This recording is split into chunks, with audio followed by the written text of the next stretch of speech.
Hey and welcome back.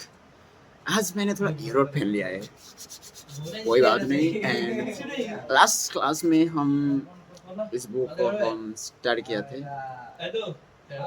Okay, and इसकी में पहली इंट्रो चैप्टर थी फॉरवर्ड। उस पर हमारी जो सेल इस बुक के बारे में थोड़ा ओवरलुक दिया गया था। And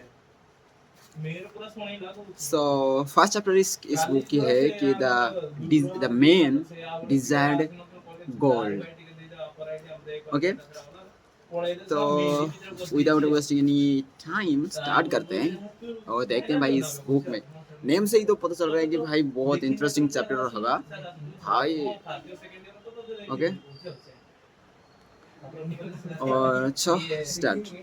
bouncer Bonsar, the chariot builder of Babylon, was thoroughly discouraged from his seat. The low wall surrounding his property. He gazed sadly at his simple home and the open workshop in which stood a partially completed chariot. His wife frequently appeared at the open door. Her furtive glances on his direction reminded him that the meal bag was almost empty and he should be at work finishing the chariot. Hammering and heaving, polishing and painting, stretching taut the leather over the wheel rims, preparing it for delivery so he could collect from his wealthy customers.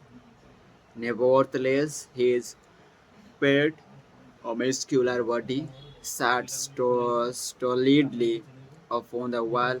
His slow mind was struggling patiently with a problem for which he could find no answer. The hot tropical sun, so typical of this valley of the Euphrates, beat down upon him immediately. Mercilessly, beads of perspiration formed upon his brow and trickled down unnoticed to lose themselves in the hairy jungle on his chest. Beyond his home towered the high terraced wall surrounding the king's palace. Nearby, clapping the blue heavens, was the painted tower of the Temple of Baal.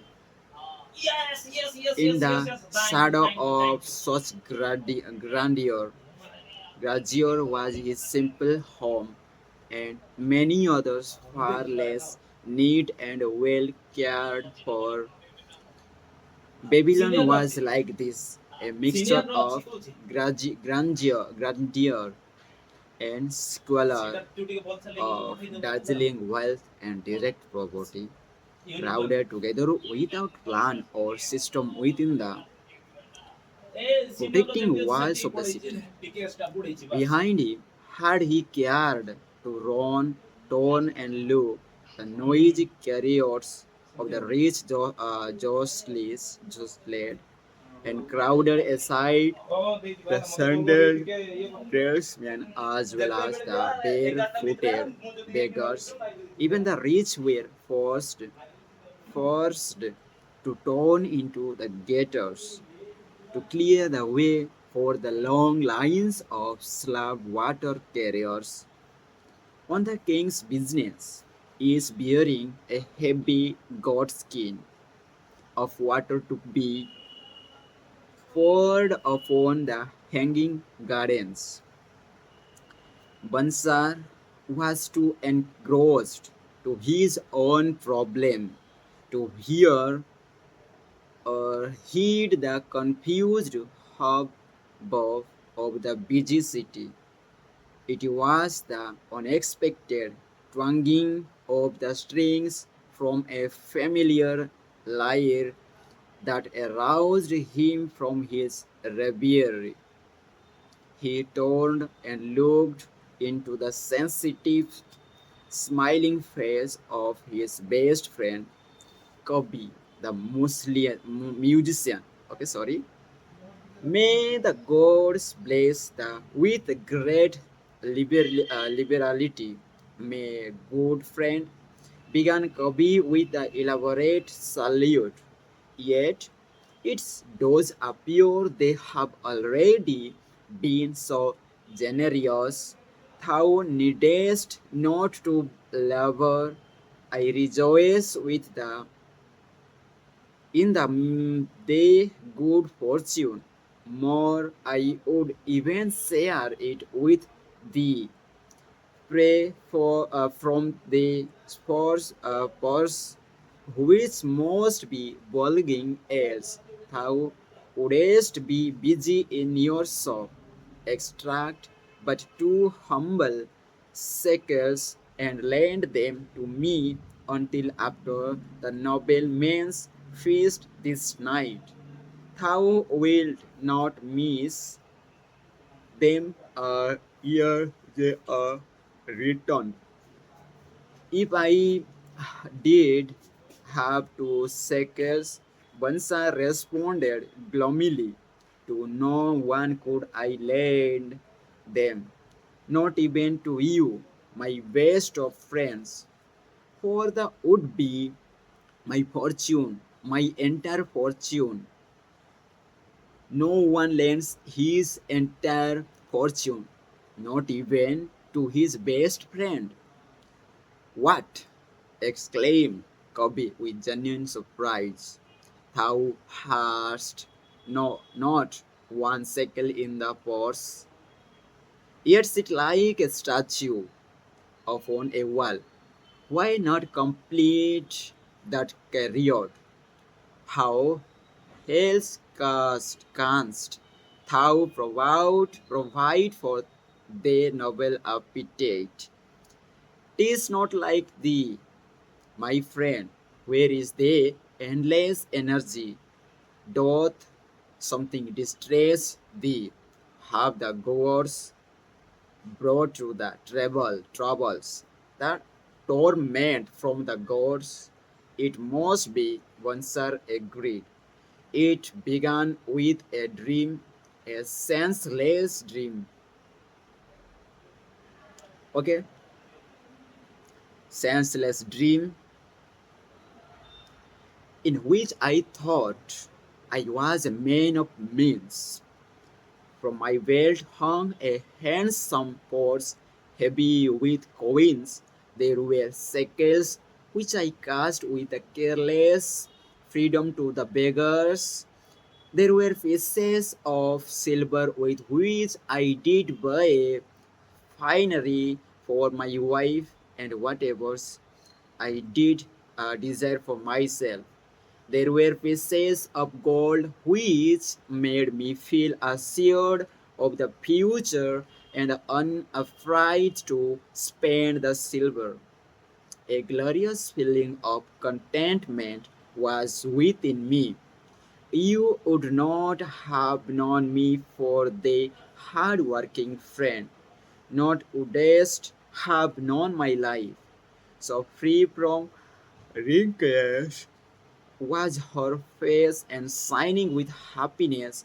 She was again the smiling maiden of our early married days. A pleasant dream, indeed, commented Kavi. But why should such pleasant feelings, as it aroused, turn thee into a gloom statue upon the wall? Why indeed? Because when I wake up and remembered how empty was my purse, a feeling of rebellion swept over me. Let us talk it over together. For as the sailors do say, we ride in the same boat. We too, as youngsters, we went together to the priestess to learn wisdom. As young men, we shared each other's pleasures. As grown men, we have always been close friends. We have been contented subjects of our kind.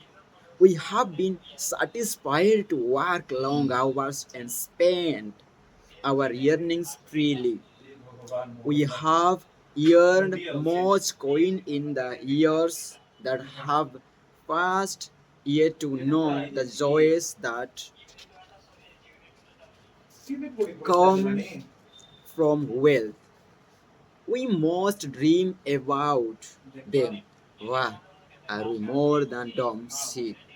We live in the richest city in all the world. The travelers do say none equals it in wealth about us in much display of wealth. But it we ourselves have not. After half a lifetime of hard labor, how my best of friends has an empty purse and says to me, may I borrow such a trifle as 2 shekels until after the nobleman's feast this night. Then what do I reflect? Do I say, here is my purse, its content will I gladly share it? No, I admit that my purse is empty as thin. What is the matter? Why cannot be a cure silver and gold more than enough for good, food and robes? Consider also our sons once are continued. Are they not following in the footsteps of their fathers? Need they and their families and their sons and their sons. The families live all their lives in the midst of such treasures of gold, and yet, like us, be content to banquet of one sour God's milk porridge. Never in all years of our friendship didst thou talk like this before. Answer, Kobe was puzzled. Never in all those years did I think like this before. From early dawn until darkness stopped me, I have labored to build the finest carriers any man could make soft-heartedly, hoping someday the gods would recognize my worthy deeds and bestow upon me great prosperity. This they have never done. At last I realized this they will never do. Therefore my heart said, I wish to be a man of means. I wish to own lands and cattle, to have fine robes and coins in my purse. I am willing to work for these things with all the strength in my back, with all the skill in my hands, with all the cunning in my mind, but I wish my labor to be fairly rewarded. What is the matter with us? Again, I ask you, why cannot we have our just share of the good things so plentiful? For those who have the gold with which to buy them. Would I knew an answer? Kabir replied, no, better than thou am I satisfied. My earnings from my lyre are quickly gone. Often must I plan and scheme that my family be not hungry. Also within my breast is a deep longing for a lyre large enough that it may truly sing the strains of music that do surge through my mind with such an instrument. Could I make music finer than even the king has heard before?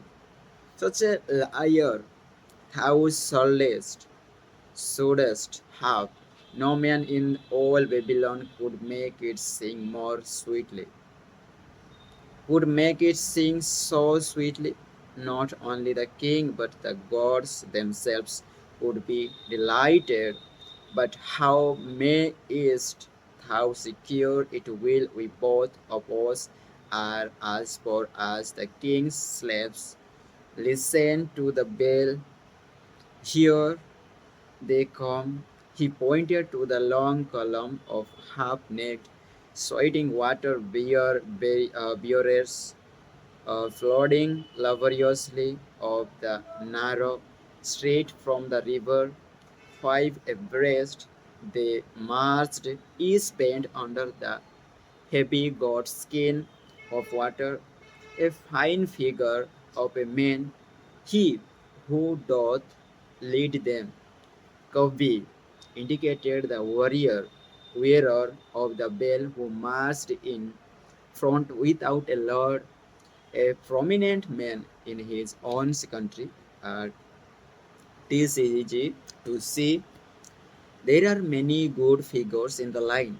Bansar agreed, as good men as we tell, blond men from the north, laughing black men from the south, little brown men from the nearer countries, all marching together from the river to the gardens, back and forth, day after day, year after year, not of happiness to look forward to, beds of straw upon which to sleep, hard grain for each to eat. Pity the poor brutes, Kabir. Pity them I do, yet thou dost make me see how little better off are we. Free men through we call ourselves. That is truth. Kabir, unpleasant thought, top it be.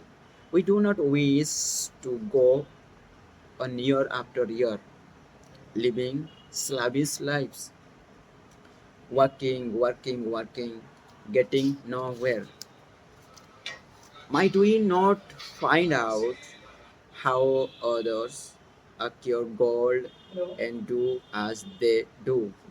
Kobe inquired. Perhaps there is some secret we might learn if we but sought from those who knew, replied Bansar. Thoughtfully, this very day, suggested Kavi, I did was our old friend Arkad riding in his golden chariot. This I will say, he did not look over my humble head as many in his station might consider his right. Instead, he did wave his hand that all onlookers might see him pay greetings and bestow his smile of friendship upon Kavi, the musician. He is claimed to be the richest man in all Babylon. Bansar mused, so rich the king is said to seek his golden aid in affairs of the treasury. Kabir replied, so rich, Bansar interrupted. I fear if I should meet him in the darkness of the night, I should lay my hands upon his fat wallet. Nonsense, reproved Kabi. A man's wealth is not in the purse he carries. A fat purse quickly empties if there be no golden stream to refill it. Arcade has an income that constantly keeps his purse full, no matter how liberally he spends. Income that is a thing ejaculated oneself. I wish an income that will keep flowing into my purse, whether I sit upon the wall or travel to far lands. Arkan must know how a man can make an income for himself. Dost suppose it is something he could make clear to the mind is as slow as mine. Methinks, methinks he did teach his knowledge to his son Namasar, and Kavi responded, did he not go to Nineveh? And so it is told at the inn, become without aid from his father, one of the richest men in that city.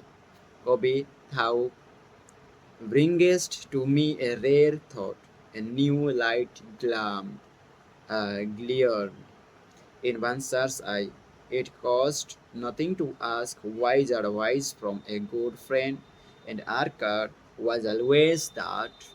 Never mind though our purses be as empty as Falcon's nest of a year ago. Let that detain us. We are weary of being without gold in the midst of plenty. Become men of means.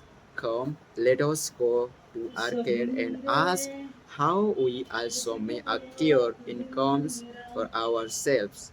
Thou speakest with true inspiration, Bansar. Thou bring to my mind a new understanding.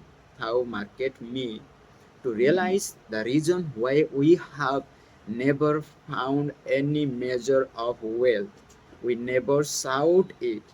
Thou hast labored patiently, patiently to build the staunchest careers in Babylon.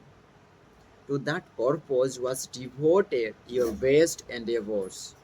Therefore, as it thou didst succeed, I strove to become a skillful liar, a player, and at it I did succeed in those things toward which we extorted our best endeavors.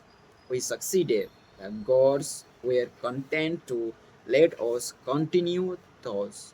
Now, at last, we see a light, bright like that, from the rising sun.